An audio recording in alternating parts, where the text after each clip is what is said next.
Hey Bears, Ms.Schewitz here, and I am so excited to teach you guys today.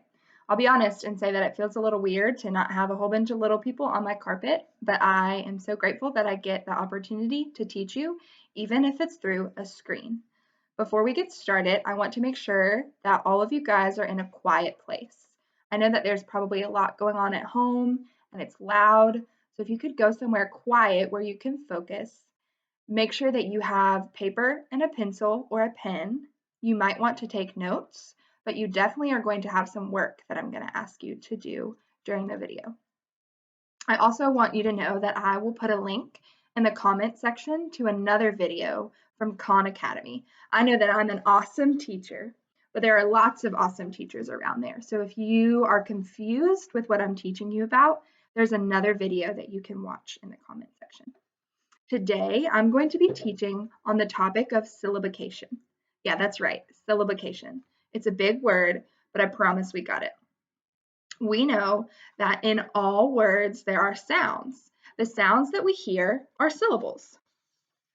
Syllables are just sounds we hear in spoken words.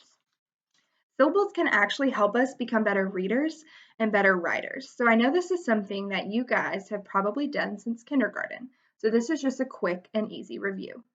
My last name is Schewitz, so I'm going to clap the syllables I hear in my last name. Schewitz, 2. Rich, 1. Montague, 3. Some words are bigger and have a lot of syllables. Like right now, we know that there's something spreading throughout the world called the coronavirus, and that has 5 syllables. For a quick warm-up, I'm going to ask you to find the syllables of 4 things. Now, you can always do more to push your brain and practice with syllables, but right now, I want you to pause the video right here so you can find the syllables, your name, your friend's name, a family member's name, and the name of a food you like. So for example, if your name is Sammy, Sammy. If your friend's name was Brian, Brian.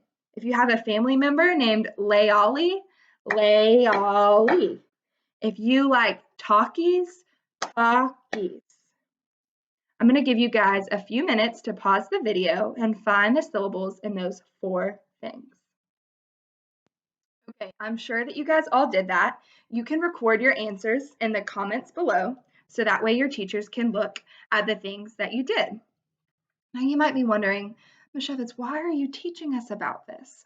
We don't care. Well, you should, because I know that some of you guys are reading books, you're on TikTok, you're on the internet, and if you find a big word that you don't know how to read, syllables can actually help you do that. Today I'm going to teach you something called syllabication, and that is just finding the vowels in a word and breaking it apart so you can read it. If a word has more than 1 syllable, like Schewitz, it's a multi-syllabic word. And those words are harder to read because they're bigger, and our brain has to do a lot of decoding to figure out what sounds are we seeing in this word. The first thing we need to know about syllabication is that every word has a vowel. There's not a word in English that does not have a vowel. You should know this, but just as a review, the 5 vowels are A, E, I, O, and U. We know that if a vowel says its name, it's a long vowel. And if a vowel does not say its name, but says its sound, it's short. I'll say that again. Vowels that say their name are long. Vowels that do not say their name are short. For example, A, long, A, short, E, long, E, short, I, long, I, short, O, long, A, short, U, long, short. If you're a student of mine or Mrs. Dabbs, you might remember learning A, apple, A, E, elephant, E. You can take some time to review those right now if you think that would be helpful. Now that you've reviewed the 5 vowels, I think you guys are ready to jump into learning about syllable types. Now there's 6 syllable types, but the only ones we'll need to know today are closed and open. We'll start with closed. Closed syllables have one vowel that is closed in by one or more consonants. So down here in this word, we see our vowel is O. It's smushed in by the consonants P and T. We know that this word is pot and the O is short. I'm going to hang this up for you guys to see. We also know that open vowels are long. In an open syllable word, the vowel is the last letter in a syllable. So for example, in the word she, we see an E at the end, so we know it's going to be a long vowel. Now that you've learned the 2 types of syllables we're going to be talking about today, I think we can begin the process of syllabication. The first thing you're going to do is look at a word and find the vowels. We know that the vowels are A, E, I, O, U, right? I see an O, so I'm going to put a dot under it. I see another O, so I'm going to put a dot under it. I see a B, which is a consonant, and the O is a vowel. I'm going to separate them. I see that this O is open because it's at the end, so it's going to say its name. Row. I see that this O is in the middle, so it's going to be closed, and it's going to say ah. Robot. The word is robot. Let's try another one. I have my second word. I see my first vowel A, my next vowel I see a P and a K, and I know that they are unlike consonants. That really just means they're not the same. Because they're not the same, they're not going to be in the same syllable. So I'm going to divide them with a line. I know that my A is in the middle, so it's closed, and it's going to be short. Nap. My I is in the middle, same thing. Kin. The word is napkin. Let's try another. This is our last word. I see an E and I also see an O.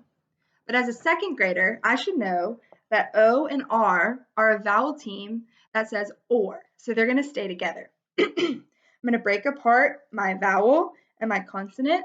The E is at the end, so it's open. B, for. The E is silent. So the word is before. Now, I know that was a lot of learning. For some of you guys, this might be a review, and this might be something that you find really easy. If you struggled or you were confused at all, you can go back, rewind the video, pause it. You also can ask any of your teachers, well, your reading teachers, during their office hours for help on any of these activities. I'm going to give you 6 words that you can practice the process of syllabication with. Remember, the first thing you do is find the vowels, then you break apart the syllables, and you read the word. Here are the words that I want you to use. You can pause the video and write these words yourself on a piece of paper. Now, I'm not going to tell you the words because that would be cheating, but I will leave them in the comment section below. So if you're having a hard time reading these words, you can copy them down from the comment section. If you finish this and you want a challenge, have your parents write down any words that they can think of, and you can do the process of syllabication on your own. I am so proud of you, Bears, and I'm so just encouraged by the way that you are choosing to learn at home. Stay tuned for more awesome videos from your wonderful second grade teachers. We can't wait to teach you from afar. Adios and masalama.